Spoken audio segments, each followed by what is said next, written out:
से पैदा हुआ। उसके बाद जब समय के अनुसार जब उसका बेटा हो गया उसकी पड़ोसन के, तो उसने वो बेटा उसको दे दिया। उसका नाम रख दिया धुंधकारी। क्या रख दिया? धुंधकारी। और गौ माता ने जो फल खाया था उसने भी अपने बेटे को जन्म दिया। उसका नाम है गोकर्ण।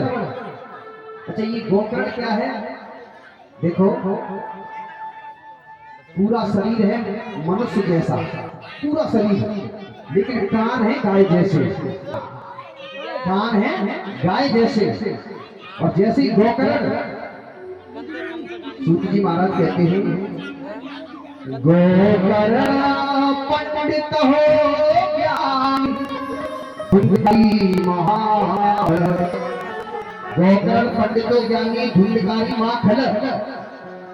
ये जो गोकर्ण है ना, ये ज्ञानी है, और जो धुंधकारी है वो पता है छोटा सा था, तो सबको बड़ी प्रसन्नता हुई। और जब वो धीरे धीरे 5 वर्ष का हो गया, उसके बाद उसकी उम्र आगे के लिए बढ़ती हुई जा रही है, तो उसकी माँ कहती है कि बेटा तू जितना खर्च करना चाहे उतना खर्च कर ले। तो देखो, बच्चे का बिगड़ने का साधन होता है सबसे पहले जो खर्चा खेलता है। हाँ, तो मान लीजिए शुरुआत यहीं से हो गई, यहीं से हो गई। अब बेटा बड़ा हो गया, अब तो माँ से पैसा मांगता है कि माँ मुझे पैसे दे दो, पैसे की जरूरत है मुझे। अब तो वो जुआ भी खेलता है, शराब भी पीता है। और देखो एक बात और कहूं, जिस घर में एक बेटा होगा, जिस घर में एक बेटा होगा, उस बेटे के बिगड़ने के चांस ज्यादा होंगे। हाँ, जिस घर में एक बेटा होगा उस बेटे के चांस ज्यादा होंगे। माँ कहती है मेरा एक ही बेटा है और जितना खर्च करना चाहे कर ले। लेकिन अब वो जब बड़ा हो गया तो दारू पीने लगा, मांस खाने लगा, ये सब कुछ करने लगा है। उसके बाद गोकर्ण महाराज ने कहा कि मुझसे देखा नहीं जाता कि मेरा भाई ऐसा है, और गोकर्ण उसको घर को छोड़ करके वो चले जाते हैं।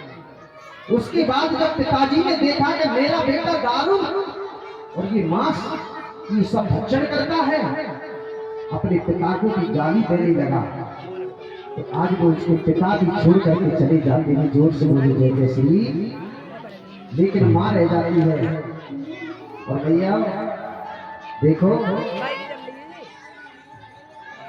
बच्चे का सबसे पहला गुरु होता है मां। बच्चा सबसे पहला गुरु मां होती है। अगर मां चाहे कि मुझे अपना बेटा डाकू बनाना है तो बना सकती है, माँ चाहे कि मुझे अपना बेटा अफसर बनाना है तो बना सकती है, माँ चाहे कि मुझे अपना बेटा संत बनाना है तो बना सकती है। क्यों? क्योंकि एक घड़ा होता है, एक कुमार जब उसको बनाता है ना, तो जहां से टेढ़ा होता है जब तो उसको ठोकता रहता है, पीटता रहता है। क्यों? क्योंकि वो कच्चा है। वो कच्चा घड़ा होगा तो जैसे तुम उसको मोड़ोगे वैसा ही मुड़ जाएगा, जैसा उसको बनाना चाहोगे वैसा ही बन जाएगा। और फिर उसके बाद वो घड़ा जब पक जाता है, फिर उसे आप ठोकोगे पीटोगे तो फूट जाएगा, लेकिन हाँ सीधा हो नहीं सकता है। ऐसे ही एक बालक है, हाँ जब बड़ा हो जाता है फिर वो सुधरने वाला नहीं है। जोर से बोलिए श्री बोलिए वृंदावन लाल की जय हो, जय जय श्री राम। श्री सूत जी महाराज कहते हैं कि देखो, नारद आज अपनी माँ को पीटने लगा है, माँ को गाली देने लगा है। और पता है 5-5 वेश्याओं को साथ में रख लिया। और सुनो, जब ये सेने हुआ तो माँ आधी रात में जग करके कुएं में गिर गई। जोर से बोलो जय श्री राधे। अब राज्य किसका गया? धुलेकारी का रह गया। अब जो मन में आवे वो करे, हाँ, जो मन में आवे वो। 5-5 वेश्याओं को साथ में रख लिया।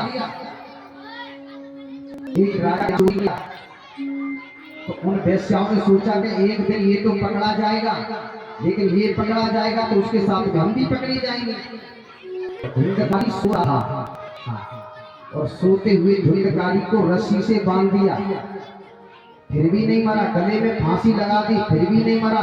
तो जलते हुए अंगार लेकर के उसके मुंह डाल दिए और धुंधकारी को मार दिया। धुंधकारी को चाव में मारा। लेकिन सुनो, हमारे शरीर की 3 गति होती है। हाँ, हमारे शरीर की 3 गति होती है, और वो 3 गति क्या है? पहली गति तो ये है, ध्यान से सुनना, अगर जला दोगे, तो राख बन जाएगा। और दूसरी गति ये है, अगर फेंक दोगे इस शरीर को तो गीदड़ खा जाएंगे।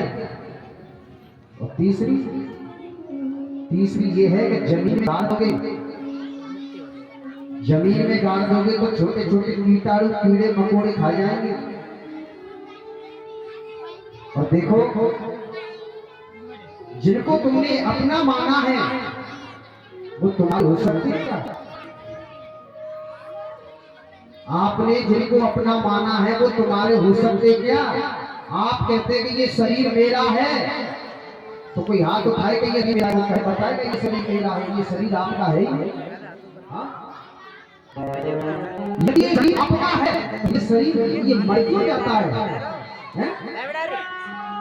ये शरीर आपका है, आप इस शरीर पर इतना अभिमान और गरूर करते हो कि ये शरीर मेरा है, तो ये शरीर मर क्यों जाता है? आप इसको रोक क्यों नहीं लेते? आप कहते हैं कि ये कान मेरे हैं, तो ये कागज चुरा क्यों कर देते हैं? आप कहते हैं कि ये नाक मेरी है, तो कभी कभी ये नाक सूंघना भी बंद कर देती है, आपको पता नहीं चलेगा खुशबू आ रही है कि बदबू आ रही है। हाँ, लेकिन 43 मिनट बैठ करके एकांत में और अपने आप से प्रसन्न करो, मैं कौन हूँ? 43 मिनट बैठकर एकांत में जाकर के और अपने आप से प्रसन्न करो कि मैं कौन हूँ। और अंदर से यही बात करेगी कि चल रे हंसा अमर लोक को, यहाँ कोई नहीं पिया, जग वालों का भला अपना तो हुआ अंधेरा। ये आवाज लेकर सूत जी महाराज कहते हैं, देखो आप मन में विचार करें, शरीर का धन है, शरीर की पत्नी है, शरीर के बच्चे हैं, शरीर का महल है, आत्मा का संबंध तो केवल परमात्मा से होता है। हाँ? ये शरीर के बच्चे हैं, शरीर की पत्नी है, शरीर है, वो तो आत्मा का संबंध है, वो तो केवल परमात्मा से जुड़ा हुआ है। अगर वो संबंध आपका टूटा, आपको समझ वाला दुनिया में यो है नहीं।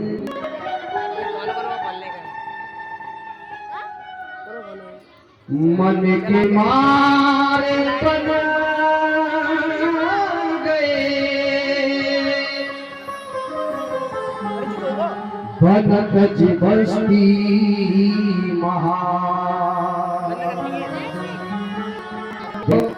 आप हम घर को छोड़ करके वन में चले जाएं भजन करने के लिए, तो क्या हमें भजन होगा? कभी नहीं।